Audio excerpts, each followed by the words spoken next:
When you lose someone you love, grief follows. And most of that grieving process is a very private journey. No one sees the tears on your pillow, the sobs alone with your face turned upward to the sky, or the silent tears that come at the most random times.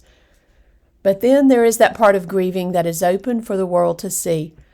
There are those special days and times and moments and holidays and seasons that are times of remembering, that the world gets to peek in and come along beside you, to share your grief, to share it with you in a beautiful and supportive way. At least this is what I've found to be true. You all, my family and friends, have walked closely beside me to support me, to love me through the hardest moments. And may I say here that my children and their families have been the best of the best. But all of you have supported me and loved me through the hardest moments this far into the journey, and I'm grateful. I'm so very grateful. Today, December 21st, would have been our 41st wedding anniversary. So today is one of those more public grieving moments. But sometimes we forget to share the victory moments, the good days, and the comfort of the Lord in the midst of loss. So today I want to share a very private victory moment that I'm choosing to make public for those of you who have followed this journey with me and walked beside me in the hard. God gave me a verse on November 23rd, and it was Psalm 25:14. It says, "The secret of the Lord is with them that fear him, and he will show them his covenant." So on November 23rd, the Lord showed me a picture in my heart, a picture of a mountain. It was the mountain of grief, and I'd been going around and around and around that mountain. I was hurting and weary, and I desperately wanted off that mountain. But God showed me something even more beautiful as I wrote in my prayer journal on that morning. And this is what I wrote that beautiful morning.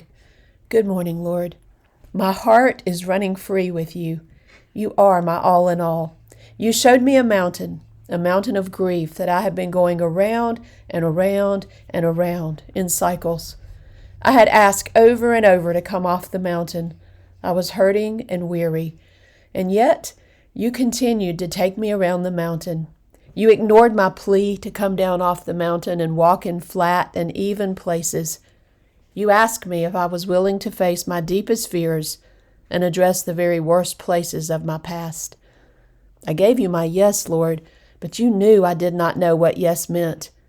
You went digging down into the center of that volcanic mountain and found the deepest places where pain had been suppressed. But under the pain, you revealed deep and unmet needs, heart needs, that had left heart wounds. And it was these unheard and unaddressed wounds that kept me circling the mountain of grief and pain. But you were there on the mountain, and every circle around was also drawing me higher and closer to you. And the pain of grief became the fuel for intimacy with you. You drew me up the mountain, and I found you in the drawing. When you revealed the parallel journeys of intimacy with you and grief, then I found you on that mountain, and I stopped asking to go down and walk once again on the flatlands. But coming up the mountain meant there were peaks and valleys along the way. I looked back to see the way I had come. Oh yeah, now I see. The valleys were the places where the fruit was born, and the peaks were the places I sat with you to eat the fruit, to feast at your table in the wilderness. And all the while, my path was upward and higher on that mountain of grief. Finally, partway up the mountain, I realized that I was no longer on the mountain of grief, but somehow, somewhere, had crossed over to the mountain of praise. When I paused to catch my breath, I also realized that music was playing continually. I heard it in the quiet streams and in the rushing mighty rivers. I heard it in the chirping of the birds and in the gentle breezes. I heard it in the rushing winds. I heard it in the sunshine and in the storm. I heard it in the night sky from unnumbered stars. I heard the praise of heaven descending on that mountain, and I stood in awe of my Creator. He had carried me from the mountain of grief to the mountain of praise, and held me right up next to his heart. Strength returned to my broken heart because his word had been my medicine. He had held me until I could walk again, and now he was inviting me to run with him. Have you ever run with God? Imagine the picture. God himself offering outstretched hand, your hand in his, and running free. The mountain of praise opened wide on its top with all nature singing his praise. And he, creator of the universe, offering the lowly of his creation his hand to run and not be weary, to walk and not faint. And then, this is part of what I felt the Lord spoke to me after I had written that journal entry. My dear daughter, yes, I have invited you to run free with me. I have brought you up a mountain and then carried you across to an adjacent mountain. I have sustained you in the valleys and rejoiced with you on the peaks. I am faithful to you. Do not be afraid. I will not leave you. I will not let you down. I will not forsake you or forget you. You are mine. I knew you when I formed you. I knew the plans I had for you. Just walk with me, one step at a time. And to finish, I have to share one last picture, because 4 years ago, God had given me a picture in my heart of Emmanuel, God with me.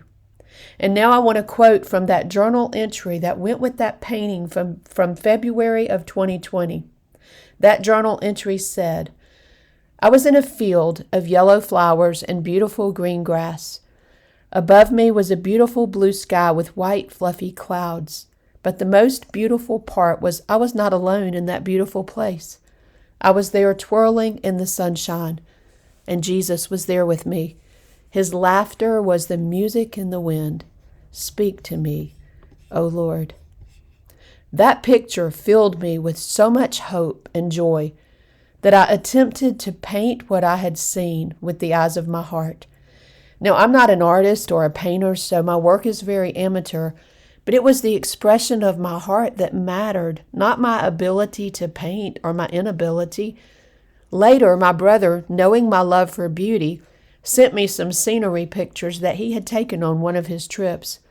Imagine how stunned I was to see the very scene that God had revealed to my heart and I had attempted to paint on canvas. So I finish with this verse. Habakkuk 3:19. The Lord God is my strength, and he will make my feet like hinds' feet, and he will make me to walk upon my high places.